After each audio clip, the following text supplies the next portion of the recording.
নমস্কার, দর্পণ অঞ্জন ইউটিউব চ্যানেলে স্বাগত। এই মুহূর্তে গোটা রাজ্যের পরিস্থিতি এক ভয়াবহ চেহারায়। প্রতিবাদের ঝড় কার্যত উত্তাল।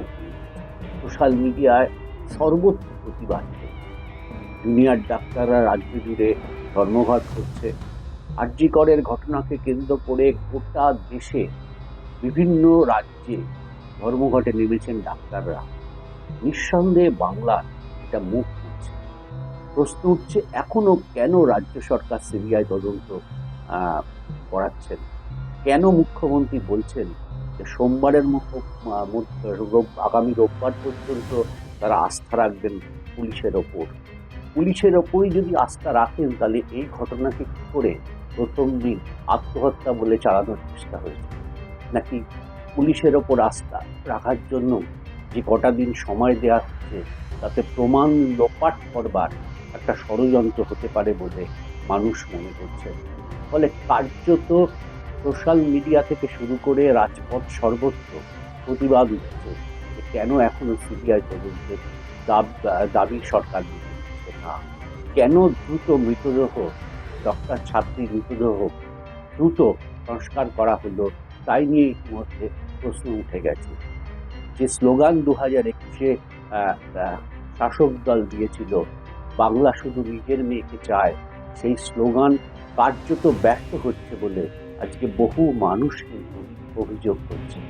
কিসের নিজের মেয়ে? যে মেয়ে সুরক্ষিত নয়, যে মেয়েকে এরকম পাশবিক অত্যাচারের শিকার হতে হচ্ছে, সেই মেয়ে কিসের নিজের মেয়ে, কিসের বাংলার নিজের বলে প্রশ্ন তোলা হচ্ছে। এবং সরকারের ভূমিকা অত্যন্ত লজ্জাজনক বলে মানুষ কার্যত ক্ষোভে ফেটে পড়ছে। প্রতিদিনই আরজি করের বাইরে বিক্ষোভ চলছে।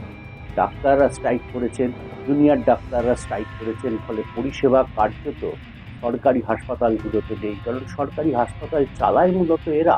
ফলে স্বাভাবিকভাবেই সরকার বিষয়টাকে আরও দীর্ঘায়িত করছে। আগামী রোববার অবধি তারা কেন পুলিশের ওপর ভরসা করতে চাইছে, এই নিয়ে প্রশ্ন উঠেছে। ইতিমধ্যে শোনা যাচ্ছে যে আগামী বুধবার নাগরিক সমাজ প্রতিবাদ মিছিল দেখেছে। নিঃসন্দেহে যে এতদিন চুপচাপ থাকার পর 2011-র আগে যে বুদ্ধিজীবীরা কিছু হলেই মোমবাতি নিয়ে মিছিল করতেন, তাদের মধ্যে কয়েকজন অন্তত পক্ষে সচল হয়েছে। তারা নাগরিক মিছিলে পা মেলাবেন বলেছেন। সর্বত্র একটা অন্যায়ের বিরুদ্ধে প্রতিবাদে বাংলা অনেক পর গর্জে উঠেছে দেখা যাচ্ছে। কিন্তু আসল বিষয় হলো, এই তদন্ত পুলিশের হাতে ছেড়ে দিয়ে সরকার কি আদৌ ঠিক কাজ করছেন? আদৌ কি সরকার ঠিক কাজ করছেন? বিভিন্ন প্রমাণ যে লোপাট হয়ে যাচ্ছে, লোপাট হয়ে যাওয়ার যে অভিযোগ উঠছে, সেইগুলো সম্পর্কে সরকার কিন্তু কোনো জবাব দিচ্ছেন না। কেন আত্মহত্যার ঘটনা বলে চালানো হয়েছিল এটাকে পুলিশের পক্ষ থেকে? ফলে এই সব অজস্র প্রশ্ন ঘুরে ঘুরে বেড়াচ্ছে। মানুষ ক্রমশ সরকারের উপর আস্থা হারাচ্ছে এবং প্রতিবাদে তারা রাস্তায় নামছেন। এমন মানুষকেও দেখা যাচ্ছেন যারা সচরাচর রাস্তায় রাজনৈতিক দলের মিছিল মিটিংয়ে অংশগ্রহণ করেন না, যারা ভাবেন যে না বাবা, আমি নিজের মতন থাকি, আমারটা তো ঠিক আছে, তারাও কিন্তু আরজি করের ঘটনায় মনে করছেন যে এই আজ তার বাড়ির বউয়ের ওপরও লাগতে পারে। আজ আরজি করের ঘটনায় হাসপাতালের মধ্যে হয়েছে, এই ঘটনা পাড়ার মধ্যেও কোথাও বা কোনো রাস্তাঘাটেও এরকম ঘটনা ঘটতে পারে। ফলে তারাও আজকে রাস্তায় নেমে আসছেন। নিঃসন্দেহে সরকারের কাছে এটা একটা বিপদ সংকেত। সরকার নিজেকে কেন এখনো সচল করছেন না, কেন এখনো পুলিশের ওপর নির্ভর করছেন, বারবার এই প্রশ্ন কিন্তু উঠছে। সিবিআই তদন্তের দাবি প্রথম দিন থেকে করা হচ্ছে, এবং এই দাবি যদি প্রথম দিন থেকে মেনে নেওয়া হতো, তাহলে নিঃসন্দেহে আজকের এই উত্তাল কলকাতা হয়তো কিছুটা শান্ত হতো। কিন্তু যেহেতু সরকার সে ব্যাপারে মানছেন না, ফলে স্বাভাবিকভাবেই মানুষের ক্ষোভ বাড়ছে। যে প্রিন্সিপালকে ঘিরে আরজি করে বিভিন্ন অভিযোগ উঠেছে, দুর্নীতির অভিযোগ থেকে শুরু করে সমস্ত অভিযোগ উঠেছে। এবং যে প্রিন্সিপাল গত দুবার তার বদলি হয়েছিল, এবং দেখা গেছে যে কোনো এক কাউর রাজ্যের কোনো বড় নেতার, শাসক দলের বড় নেতার আশীর্বাদে মাথার ওপর হাত থাকার জন্য তার বদলির আদেশ বাতিল হয়ে গেছে। মূল কালপিট অনেকে বলছেন যে এই প্রিন্সিপাল, তিনি সমস্ত কিছু জানেন, সিসিটিভির ফুটেজ থেকে শুরু করে সমস্ত কিছু গোপন করার আসল কারিগর হচ্ছেন এই প্রিন্সিপাল। তাকে শুধু বদলি করা হয়নি, তাকে বরঞ্চ আরো ভালো জায়গায় সরকার পোস্টিং দিয়েছেন, ন্যাশনাল মেডিকেল কলেজে। ফলে এই নিয়েও কিন্তু সরকারের নিরপেক্ষতা, সরকারের দৃষ্টিভঙ্গি, সরকার আদৌ কি চাই তদন্তের প্রকৃত অপরাধীদের গ্রেপ্তার করতে, শাস্তি দিতে, তাই নিয়ে প্রশ্ন উঠে গেছেন। ফলে সবটা নিয়ে এক উত্তাল পরিস্থিতি। এই পরিস্থিতির মধ্যে দাঁড়িয়ে বাংলার সম্মানটা কোথায়? আজ গোটা দেশ বিভিন্ন জায়গায়, দিল্লি, বম্বে সহ সমস্ত জায়গায় আরজিকরের পাশে এসে দাঁড়িয়েছে। বহু জায়গায় ধর্মঘট পালন হচ্ছে, আজকে ডাক্তাররা ধর্মঘট পালন করছে। কোথাও কোথাও অন্য রাজ্যে কালো ব্যাজ পরে ডাক্তাররা কাজ করছেন, কিন্তু প্রতিবাদ তারা জানাচ্ছেন। বাংলার সম্মান কি এতে বাড়লো না কমলো? এই প্রশ্ন কিন্তু উঠছে। গোটা দেশ জুড়ে আজ আরজিকরের ঘটনা বড় আকার নিয়ে। অনেকে বলছেন যে এই ঘটনা নিঃসন্দেহে বাংলার মান সম্মানকে নষ্ট করল, এবং এর প্রতিকার কি? সরকার কেন এই দায়িত্ব নিয়ে স্বাস্থ্যমন্ত্রী পদত্যাগ করবেন না, এই দাবিও কিন্তু উঠছে। এটা তো শুধু একটা কলেজের বিষয় নয়, একটা মেয়ে ডাক্তার কর্মরত অবস্থায় এইভাবে নৃশংসভাবে খুন হলো। মাত্র এত দিন চলে গেছে, একজন মাত্র গ্রেপ্তার। যাকে গ্রেপ্তার করা হচ্ছে তাকে বলা হচ্ছে যে এ আসল অপরাধী নয়, আসল অপরাধীরা পালিয়ে যাচ্ছে, আসল অপরাধীদের ওপর শাসক দলের হাত আছে, গোপন করবার চেষ্টা হচ্ছে। তাহলে স্বাস্থ্যমন্ত্রী কেন পদত্যাগ করছেন না?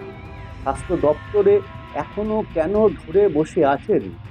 স্বাভাবিকভাবেই এই সমস্ত বিষয়গুলো সামনে আসাতে সত্যি সরকারের কতটা সদিচ্ছা এই ঘটনার প্রকৃত অপরাধীদের খুঁজে বার করা, তাই নিয়ে কিন্তু প্রশ্ন উঠেছে। বিভিন্ন রাজনৈতিক দল পথে নেমেছে, তারা প্রশ্ন করছেন যে কেন এখনো সিবিআই তদন্তের নির্দেশ সরকার দিচ্ছে না। ফলে সরকারের কাছে মানুষের আশা, রোববার কেন এই মুহূর্তে সিবিআই তদন্তের নির্দেশ দেওয়া। পুলিশের ওপর তাদের কোনো আস্থা নেই, কারণ পুলিশ প্রথম দিনই এই ঘটনাকে আত্মহত্যা বলে চালানোর চেষ্টা করছে। যে পুলিশ একজন মহিলা ডাক্তার মারা যাওয়ার পর তার বাবা মাকে আত্মহত্যার ঘটনা বলেন, তাদেরই তো সন্দেহ আসে যে প্রকৃত তদন্ত কি আদৌ সম্ভব।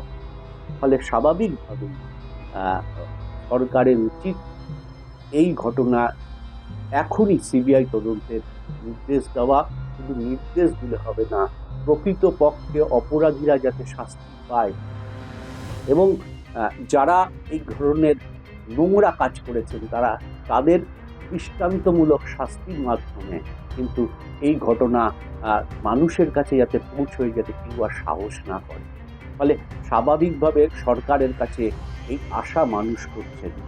সরকার এখনো সেই আশায় কিছুটা মানুষের কাছে কিছুটা সুফল দিতে পারবে বলে এখনো মনে হচ্ছে না।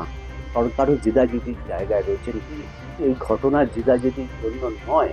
এই ঘটনা মানবিকতার দিক থেকে বিচার করে সরকারের উচিত স্বাস্থ্যমন্ত্রীকে সরিয়ে দেওয়া, সরকারের উচিত সিবিআইকে এই দায়িত্ব দিয়ে দেওয়া। রোববার অবধি নয়, এখনই সিবিআইয়ের হাতে এই দায়িত্ব তুলে দেওয়া সরকারের উচিত। নাহলে এই জনমত, এই জনবিক্ষোভ কিন্তু ক্রমশ বাড়বে, এবং গোটা দেশের সামনে বাংলার সম্মান আরো নিচে নেমে যাবে। একেই তো নানা রকম দুর্নীতিতে রাজ্যের বিধায়ক মন্ত্রীরা জেলে রয়েছেন, গোটা দেশে তা নিয়ে আলোড়ন। তার মধ্যে দাঁড়িয়ে এইরকম একটা ঘটনা নিঃসন্দেহে খুব নিন্দনীয় ঘটনা। সরকারের উচিত পুনরায় বিবেচনা করা, যে ইমিডিয়েটলি সিবিআই তদন্তের নির্দেশ দেওয়া। আজকের এপিসোডে এইটুকুই। শুধু একবার জানাই যে রাজ্যের বিরোধী নেতারা কি বলছেন এই ঘটনা নিয়ে। আরজিকরের ডাক্তার পড়ুয়া যিনি খুন হয়েছেন, ভয়াবহ সে ঘটনা, নির্ভয়া কাণ্ডের চেয়েও ভয়াবহ। কামদুনির চেয়েও ভয়াবহ। সেইখানে মুখ্যমন্ত্রী গেলেন 4 দিন পর। আজকে গিয়ে কী বললেন, পুলিশকে দায়িত্ব দিয়েছি, পুলিশ যদি ঠিকমতো করতে না পারে তাহলে রোববারের পর সিবিআইকে দেবো। হঠাৎ রোববার বললেন কেন? মুখ্যমন্ত্রী নিশ্চিত হয়েছেন যে রাজ্যের পুলিশ তথ্য প্রমাণ মোটামুটি লোপাট করে ফেলেছে, আরেকবার পোস্টমর্টমের কোনো সুযোগও রাখেনি, বাকি তথ্য প্রমাণ লোপাট করে ফেলেছে। যদি একটু একটু বাকি থাকে রোববারের মধ্যে বাবা লোপাট করে ফেলো, রোববারের পর দরকার হলে সিবিআইকে দেবে। সব লোক দেখানো কথা বলে লাভ কি আছে? পরের এপিসোডে ফিরে আসবো অন্য বিষয় নিয়ে। নমস্কার।